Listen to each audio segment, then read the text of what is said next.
नमस्कार। देचू चैनल पर आपका स्वागत है। बात करते हैं राजस्थान के मौसम के बारे में। अगले 24 घंटों से लगाकर एक सप्ताह के दौरान कैसा रहेगा राजस्थान के क्षेत्र पर मौसम। आज है 29 जुलाई 2026 सुबह के लगभग 7:30 बजे का मौसमी आधार है।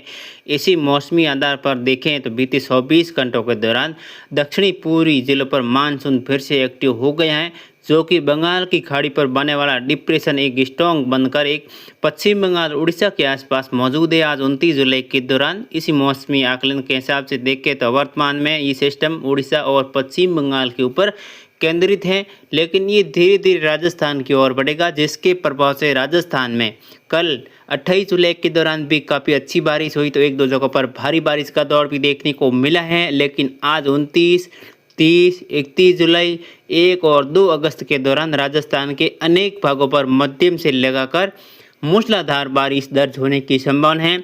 हालांकि 3 अगस्त से फिर से राजस्थान के पश्चिमी भागों से बारिश में धीरे धीरे कमी आनी शुरू हो जाएगी। यहाँ पर जोधपुर संभाग की बात करें, जोधपुर संभाग के क्षेत्र पर आज 29 जुलाई के दौरान हवाएं ज़्यादातर क्षेत्रों में दक्षिण पश्चिम रहेगी। बीच बीच में तेज झोंके भी आ सकते हैं। हल्के बादलों की आवाजाही सुबह की टाइम रहेगी, लेकिन मौसम लंबे टाइम के लिए आज शुष्क बना रहेगा। बीते 24 घंटों के दौरान भी जोधपुर संभाग के क्षेत्र पर मौसम लगभग शुष्क रहा। आज 29 जुलाई के दौरान भी शुष्क ही रहेगा। छोटे इलाकों पर दोपहर के बाद में कहीं कहीं मेघ करने के साथ हल्की बौछारें बूंदाबांदी हो सकती हैं। लेकिन कल 30 जुलाई से यहाँ पर जोधपुर संभाग के क्षेत्रों पर बारिश में बढ़ोतरी होगी। 30, 31 जुलाई, 1 और 2 अगस्त के दौरान लगभग जोधपुर संभाग के सभी जिलों पर कहीं हल्की कहीं मध्यम तो कहीं मध्यम से लगाकर मूसलाधार बारिश होने की संभावना है। 3 अगस्त से यहाँ पर बारिश में फिर से धीरे धीरे कमी आनी शुरू हो जाएगी। बीकानेर संभाग की बात करें, बीकानेर संभाग के क्षेत्रों पर भी बीते 24 घंटों के दौरान कहीं कहीं हल्की से लगाकर मध्यम दर्जे की बारिश का दौर देखने को मिला है। यहाँ पर सबसे ज्यादा गर्म स्थान गंगानगर रहा, जहाँ पर अधिकतम तापमान 41 डिग्री के आसपास दर्ज किया गया। आज भी देखा जाए इन क्षेत्रों पर कहीं कहीं दोपहर के बाद में मेघ करने के साथ हल्की बारिश का दौर देखने को मिलेगा। बीते 24 घंटों के दौरान गंगानगर के क्षेत्रों पर भी कहीं कहीं हल्की बारिश हुई है। कल 30 जुलाई से यहाँ पर बीकानेर संभाग के क्षेत्रों पर भी बारिश में बढ़ोतरी देखने को मिलेगी। 30, 31 जुलाई, 1, 2 और 3 अगस्त के दौरान यहाँ पर भी काफ़ी अच्छी बारिश दर्ज होने की संभावना। एक दो जगहों पर भारी बारिश का दौर है, जो कि बीकानेर संभाग के जिलों पर देखने को मिलेगा। और जयपुर, भरतपुर, अजमेर संभाग के जिलों की बात करें, यहाँ पर भी बीते 24 घंटों के दौरान कई इलाकों पर कहीं हल्की कहीं मध्यम तो कहीं कहीं मध्यम से लगाकर भारी बारिश का दौर देखने को मिला है। यानी 28 जुलाई के दौरान, जो कि बीते 24 घंटों की बात करें यहाँ पर इन जिलों की, तो सबसे ज़्यादा बारिश टोंक जिले में दर्ज हुई है। बीते 24 घंटों के दौरान टोंक जिलों में कई इलाकों पर मध्यम से लगाकर भारी बारिश हुई है। शुरू हैं, सिक्कर के आसपास के बाग हैं, झुंझुनू हैं, इन क्षेत्रों पर भी बीते 24 घंटों के दौरान बारिश दर्ज की गई है। कहीं हल्की कहीं मध्यम तो कहीं मध्यम से लगाकर तेज बारिश। आज 29 जुलाई के दौरान भी इन इलाकों पर हल्की से लगाकर तेज तो कहीं मूसलाधार बारिश दर्ज होने की संभावना शुरू है।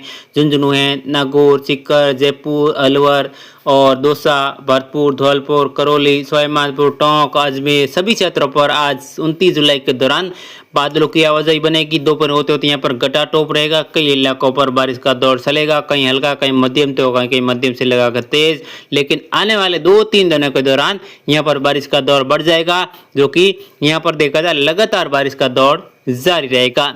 कोटा उदयपुर संभाग की बात करें, यहाँ पर बांसवाड़ा, डूंगरपुर, उदयपुर, प्रतापगढ़, चित्तौड़गढ़, राजसमंद, भीलवाड़ा, कोटा, बूंदी, बारा, झालावाड़ के क्षेत्रों की, तो यहाँ पर भी देखा जाए बीते 24 घंटों के दौरान कई क्षेत्रों पर बारिश का दौर देखने को मिला है। कहीं हल्की कहीं मध्यम तो कहीं मध्यम से लगाकर तेज बारिश हुई है। आज 29 जुलाई के दौरान भी कोटा उदयपुर संभाग के जिलों पर बारिश का दौर जारी रहेगा। कल 30 जुलाई से और बारिश का दौर बढ़ जाएगा। 30, 31 जुलाई और 1, 2 और 3 अगस्त के दौरान भी इन क्षेत्रों पर काफ़ी अच्छी बारिश होने की संभावना है। एक बार फिर से नदी नाले उफान पर रहने की संभावना है। तो यहाँ पर किसान साथी हैं, यहाँ पर काफ़ी सतर्क रहें, यहाँ पर काफ़ी अच्छी बारिश दर्ज होने की संभावना है।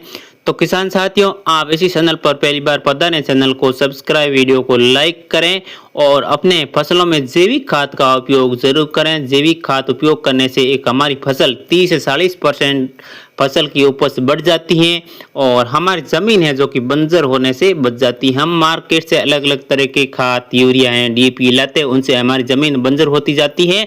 लेकिन हमारी संस्था का जो जैविक खाद है आपको कम रेट में उपलब्ध कराया जाता है और आपको 20% वापस आपके अकाउंट में सब्सिडी भेज दी जाती है। तो आप अपने फसलों में जैविक खाद उपयोग जरूर करें। जैविक खाद आपके घर तक पहुंचाने की जिम्मेदारी हमारी पूरी रहेगी।